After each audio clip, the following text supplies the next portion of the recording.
Kita ada di sini karena kasih-Nya disatukan dalam kerajaan-Nya. GKKD ada, tinggikan namanya, Yesus Raja. Shalom, Bapak Ibu sekalian yang dikasihi Tuhan. Senang berjumpa kembali di dalam kasih anugerah Tuhan. Saya percaya Allah memelihara hidup kita, Allah menjagai kita, karena Dia adalah Allah yang setia, Allah yang sangat mengasihi kita, dan Dia tidak pernah lalai akan setiap janjinya untuk menjagai kita. Ya, kita mengucap syukur senantiasa di dalam Tuhan, karena Dialah sumber kekuatan kita. Amin. Baik, kita akan belajar suatu firman Tuhan hari ini.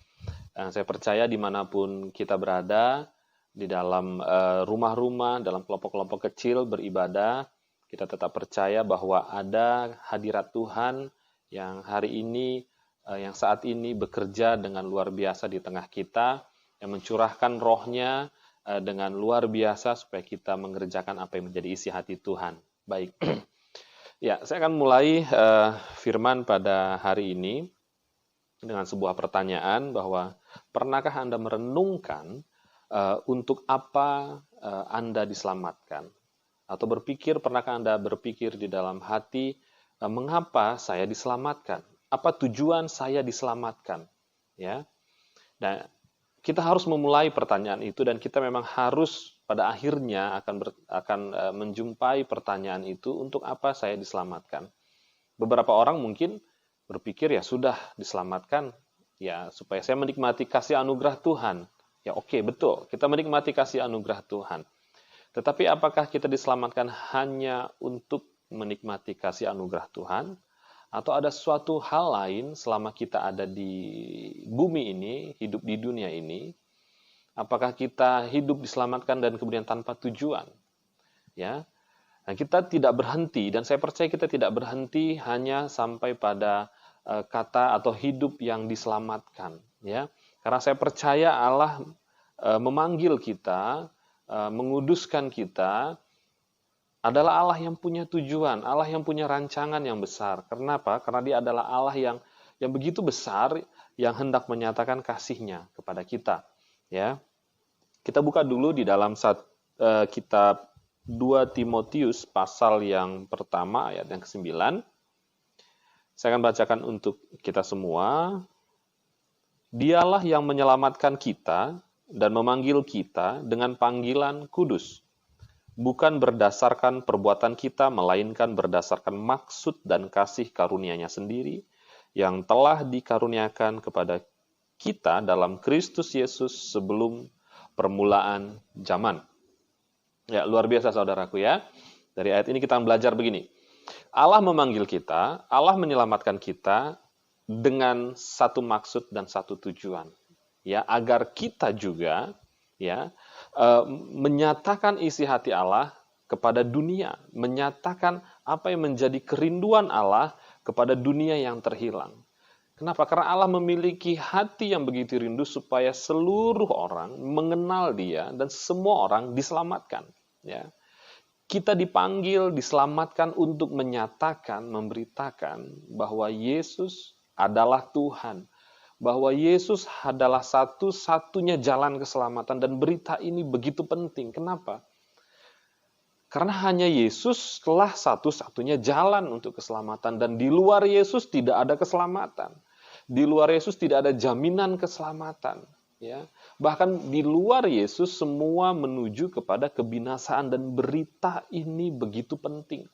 Kabar ini begitu penting, dan kebenaran ini tidak dapat dirubah oleh apapun. Bahwa hanya di dalam Kristus Allah menyediakan keselamatan.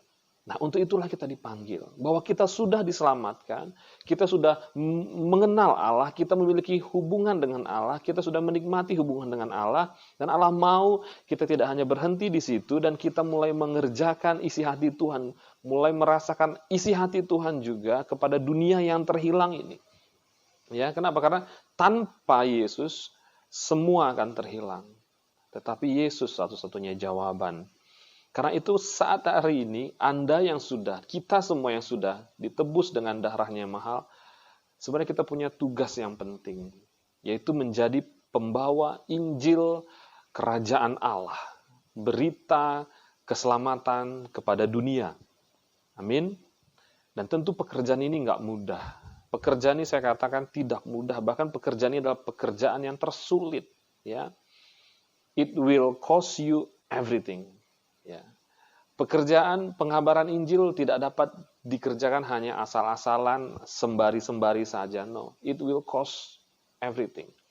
Ya, it will cost you everything. Ini akan membutuhkan tenaga yang besar, bahkan di atas segalanya membutuhkan kasih karunia Tuhan. Karena itu Allah memberikan, Yesus mengutus Roh Kudus kepada kita, supaya kita sanggup dan mampu untuk menjadi saksinya. Tanpa Roh Kudus kita nggak mungkin dapat menjadi saksi-saksi Kristus. Karena di Kisah Para Rasul, Yesus berkata, tetapi kamu akan menerima kuasa kalau Roh Kudus turun ke atas kamu, dan kamu akan menjadi saksiku di Yerusalem, di Yudea, di Samaria, bahkan sampai kepada ujung-ujung bumi. Ya, tanpa Roh Kudus kita nggak mungkin. Berarti pekerjaan ini pekerjaan yang tidak mudah. Ya, pekerjaan sulit, tetapi ini adalah pekerjaan yang dimana kita kerjakan bersama-sama dengan Roh Kudus, artinya adalah pekerjaan yang besar. Amin. Ini menjadi suatu hal yang harusnya memberikan tujuan dan memaknai karya keselamatan Tuhan di dalam hidup Anda, bahwa kita bukan hanya diselamatkan kemudian berhenti sampai di situ saja, ya sudah saya menikmati berkat Tuhan, ya. Ya, jangan sampai di situ, ya. Cukup menyedihkan juga bahwa kita menikmati berkat Tuhan, tetapi kita tidak mengenal isi hati Tuhan, ya. Kita mau bahwa kita menikmati berkat Tuhan, dan kita juga mengenal isi hati Tuhan lebih dalam lagi, dan kita mau ada di dalamnya, ya. Baik. Untuk membawa Injil kepada dunia ini, saya katakan tadi di awal, tidaklah mudah. Kenapa? Karena kita membawa Injil kepada dunia yang menolak pengenalan akan Allah yang benar. Ya. Dan kita akan diperhadapkan kepada perkara-perkara yang tidak mudah. Ya. Yaitu kita akan berhadapan dengan penguasa-penguasa dunia, yaitu ilah-ilah zaman ini yang terus bekerja untuk menyesatkan banyak orang. Dan mereka membutakan mata orang akan Injil keselamatan, akan Allah. Ya. Nah, kita lihat bahwa pekerjaan ini besar. Karena itu kita mau ada di dalamnya, kita mau bekerja sama dengan Tuhan. Dan setiap orang yang dipilih adalah orang-orang yang diperlengkapi Allah. Saya akan ambil satu firman Tuhan yang luar biasa. Seperti apa Allah mempersiapkan orang-orang pilihannya. Dan kita mau ada di dalamnya dan menjadi dan menikmati kebaikan Tuhan di dalamnya, ya. Satu contoh di dalam Alkitab, seseorang yang dipanggil dan dipersiapkan Tuhan bahkan sebelum ia lahir, ya. Saya ambil adalah satu tokoh, yaitu Yeremia, ya, seorang hamba Tuhan yang luar biasa di Perjanjian Lama. Pada pasal yang pertama, ayat yang keempat, firman Tuhan datang kepadaku, kepada Yeremia, dan Allah berkata, sebelum aku membentuk engkau dalam rahim ibumu, aku telah mengenal engkau, dan sebelum engkau keluar dari kandungan, aku telah menguduskan engkau, aku telah menetapkan engkau menjadi nabi bagi bangsa-bangsa. Ya, kalau kita lihat lagi kepada 2 Timotius, pasal yang pertama, ayat ke-9, panggilan Allah nggak berubah. Ya, kepada orang-orang pilihan pada perjanjian lama dan di perjanjian baru, panggilan Allah sama. Ya, saya baca ulang, dialah yang menyelamatkan kita, di 2 Timotius pasal pertama, dialah yang menyelamatkan kita dan memanggil kita dengan panggilan kudus, bukan berdasarkan perbuatan kita, melainkan berdasarkan maksud dan kasih karunia-Nya sendiri yang telah dikaruniakan kepada kita dalam Kristus Yesus sebelum permulaan zaman. Ya, panggilan Allah sama, ya, kepada kita hari ini juga. Bagaimana Ia memanggil Yeremia, demikian juga Allah saat ini memanggil saudara dan saya. Kenapa? Karena saudara dan saya adalah orang-orang yang memperoleh kasih karunia untuk percaya kepada Yesus Kristus Tuhan. Secara akal kita nggak mungkin mampu percaya kepada Tuhan, kepada Yesus, tetapi Allah mengaruniakan iman itu sehingga kita percaya kepada Tuhan. Kita lihat bagaimana Allah memperlengkapi Yeremia. Ya. Allah berkata kepada Yeremia, "Sesungguhnya aku menaruh perkataan-perkataanku ke dalam mulutmu.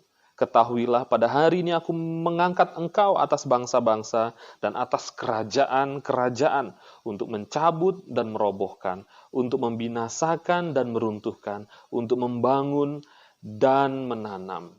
Ya, hal yang sama pun yang hari ini Allah berikan kepada kita, yaitu anugerahnya itu Roh Kudus, ya, untuk menjadi saksi.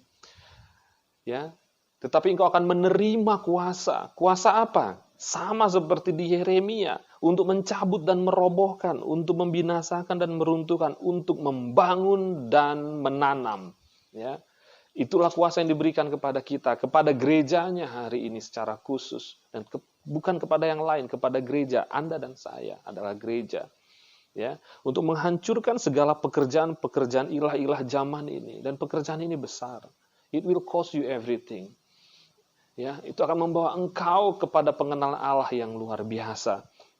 Kasih karunia Tuhan adalah ketika kita boleh mengerjakan isi hati Tuhan, bukan hanya sekedar diselamatkan. Ya, walaupun keselamatan itu adalah yang pertama, itu mula-mula, karena sebelum orang diselamatkan itu tentu dia tidak mengenal Allah. Bagaimana mungkin dia mengerjakan kehendak Allah kalau dia belum menerima kasih karunia pengenalan Allah. Tetapi pertanyaan, setelah menerima pengenalan akan Allah yang hidup, kita diperhadapkan kepada pilihan. Apakah engkau mau taat dan masuk lebih dalam lagi kepada rancangan Allah yang luar biasa? Amin. Ya. Nah, saya mau katakan, ketika kita memilih, baik, aku mau Tuhan, aku mau ada di dalamnya. Ya. Percayalah Allah memperlengkapi engkau. Tetapi saya katakan juga bahwa jalannya tidak mudah. Jalannya tidak mudah. Ya. It will cost you everything. Ya. It will cost you everything. Tetapi kemuliaan yang menantinya tidak dapat dibandingkan dengan segala pengorbanan yang akan kita berikan. Ya, karena itu Paulus berkata bahwa kemuliaan yang akan dia terima, bahwa segala sesuatu dia anggap sampah jika dibandingkan pengenalan akan Kristus, jika dibandingkan dengan apa yang Allah siapkan setelah ia menyelesaikan apa yang harus ia selesaikan, yaitu pertandingan imannya di dalam dunia ini, di dalam panggilan pelayanan yang spesifik. Ya. Nah, kita percaya kita mau melakukan hal itu juga. Kita mau bertanding juga dengan benar. Kita mau menyelesaikan apa yang Allah maksudkan di dalam hidup kita. Dan kita melihatnya itu luar biasa. Dan kita melihat pekerjaan Allah itu luar biasa. Dan itulah yang akan menjadi suatu warisan bagi kita, yang akan kita berikan kepada anak-anak cucu kita. Amin. Jadi saya mau katakan, ketika Anda dan saya hari ini diselamatkan, bukan hanya berhenti pada titik diselamatkan, tetapi punya tugas yang luar biasa, punya panggilan kudus yang luar biasa.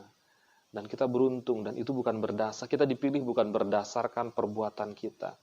Seandainya Allah membuat suatu standar bahwa ada perbuatan yang harus khusus, orangnya begini, mungkin kita nggak masuk hitungan. Tetapi dikatakan bahwa itu bukan berdasarkan perbuatan kita, melainkan berdasarkan maksud dan kasih karunia-Nya sendiri yang telah dikaruniakan kepada kita. Karunia yang pertama, jadi saya simpulkan di sini, saya catat, adalah mengenal Allah.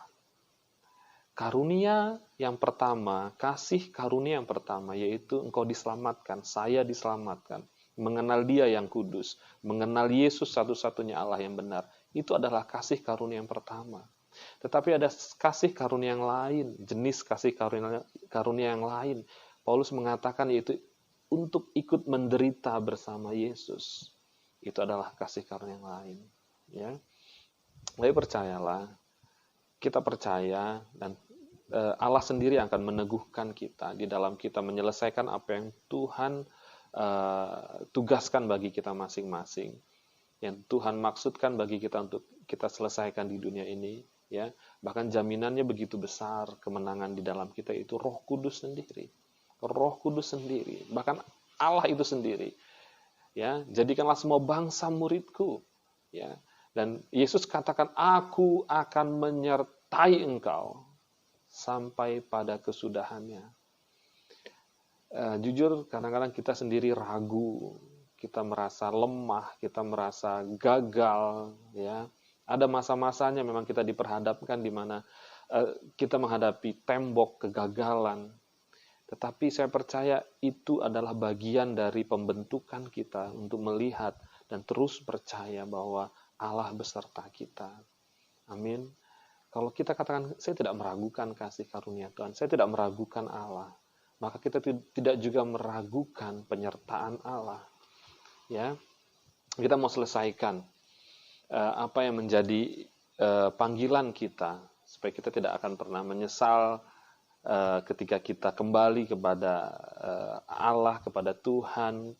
Ya, kita sudah menyelesaikannya, sehingga kita akan mendengar atau melihat Allah berkata kepada kita, mari masuklah hambaku yang setia. Ya, kita menjadi hambanya yang setia. Kita nggak mau berhenti di tengah jalan. Kenapa? Karena Tuhan sesungguhnya menyertai semua yang kita kerjakan bagi kemuliaannya. Ya, bagi kemuliaannya. Allah berkata, Yesus sendiri berkata, aku menyertai. Aku menyertai. Ya, kuasa dan mujizat tanda-tanda akan menyertai orang percaya. Nah, itu menjadi hati saya juga hari ini. Saya rindu gereja hari ini pun menyatakan kepada dunia, di dalam Yesuslah kuasa dan mujizat itu yang sesungguhnya.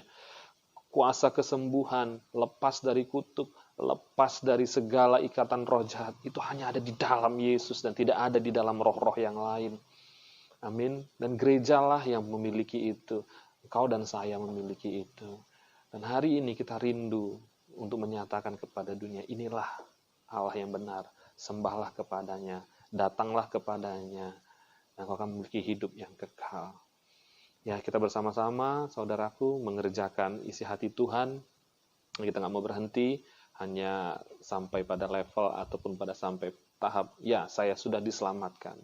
Nah, ketika Tuhan memanggil untuk suatu maksud dan tujuan yang lebih besar lagi, kita katakan, no Tuhan, saya cukup diselamatkan, saya cukup hanya sampai di sini. Saudaraku, engkau tidak akan pernah mendapatkan kemuliaan apa-apa. Engkau diselamatkan, tapi engkau tidak mendapatkan upah apa-apa. Ya, sangat disayangkan. Ada upah yang besar menanti bagi setiap kita, hambanya yang setia. Dan itu melebihi apapun. Ya, melebihi apapun. Jika memang itu harus mengorbankan segala-galanya, ya, kita katakan, Tuhan kuatkanlah aku. Tuhan kuatkan aku, untuk aku boleh berjalan di dalam Tuhan. Apa yang harus saya lepaskan, saya lepaskan. Ya, karena itulah seni kekristenan, melepaskan apa yang yang kita pikir itu milik saya, hak saya. Tidak, itu lepas semuanya. Karena panggilan Kristus terlebih besar dalam hidup saya. Amin. Ya, saya percaya tiap-tiap hari kita ambil komitmen baru. Saya mau selesaikan pertandingan ini. Saya mau selesaikan pertandingan. Saya mau menyelesaikan apa yang Tuhan sudah percayakan dalam hidup saya. Bukan karena saya mampu, bukan karena saya hebat, bukan karena saya bisa, pintar, tetapi karena saya mau bergantung kepada kasih karunia Tuhan. Amin. Yuk mari kita kerjakan. Ladang penuaian menanti, pekerja-pekerja, tuaian banyak. Tuhan katakan tetapi pekerja sedikit. Dan Tuhan katakan berdoalah, mintalah supaya Tuhan yang mempunyai tuaian mengirimkan pekerja-pekerja. Dan tentu kita berdoa. Ketika kita berdoa, Tuhan kirimkanlah pekerja-pekerja untuk tuaian yang besar. Saudara tahu, kitalah jawabannya. Ketika kita berdoa, Tuhan kirimkan pekerja-pekerja itu. Sebenarnya kitalah yang harus pergi. Kita sendiri juga harus pergi. Baik, tetap semangat, tetap percaya, dan saya percaya ada penyertaan Tuhan yang luar biasa di dalam hidup saudara dan saya, meskipun di dalam masa pandemi COVID atau Corona, kita percaya penyertaan Tuhan luar biasa. Bahkan semakin besar kita melihat di masa-masa sulit ini, justru kita bukan jauh dari Tuhan, justru kita mengalami Tuhan lebih dahsyat lagi. Terima kasih, selamat beribadah. Kasih setia Tuhan menyertai hidup saudara, Bapak Ibu sekalian, keluarga, anak-anak, dan biarlah kiranya persekutuan yang manis di dalam Kristus Yesus Tuhan senantiasa ada di dalam hidup saudara dan saya. Shalom, Tuhan Yesus memberkati.